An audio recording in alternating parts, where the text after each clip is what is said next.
We need to use the power of a public health and a state of emergency to access different levers, different resources, and different opportunities to keep New Mexicans safe.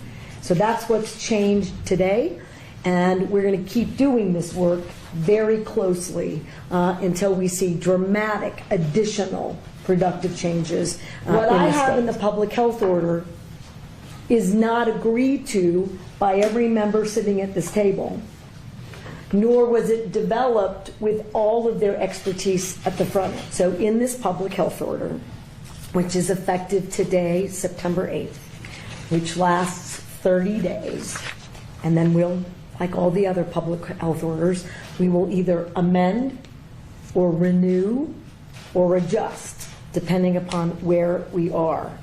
So effective immediately, no person other than a law enforcement officer or licensed security officer shall possess a firearm, either openly or concealed, within cities or counties averaging 1,000 or more violent crimes per 100,000 and more than 90 firearm-related emergency department visits. We're suspending open and concealed carry.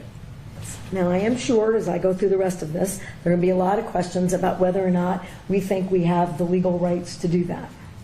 I am sure that before you write this, there will be a legal challenge, and I can't tell you that we win it, given all of the different challenges to gun violence laws and restrictions on individual firearm access and control. I think it's time to talk about the absoluteness of the discussion and the current court actions that suggest that the Second Amendment is an absolute right and none of the others are. If someone's got a concealed carry permit in Albuquerque walking down a public street, they're not going to get arrested. I can make the point that maybe they should be.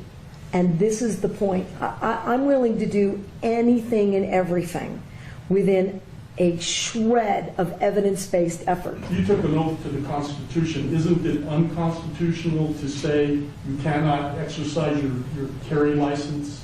With one exception, and that is if there's an emergency, and I've declared an emergency for a temporary amount of time, I can invoke additional powers. No constitutional right, in my view, including my oath, is intended to be absolute.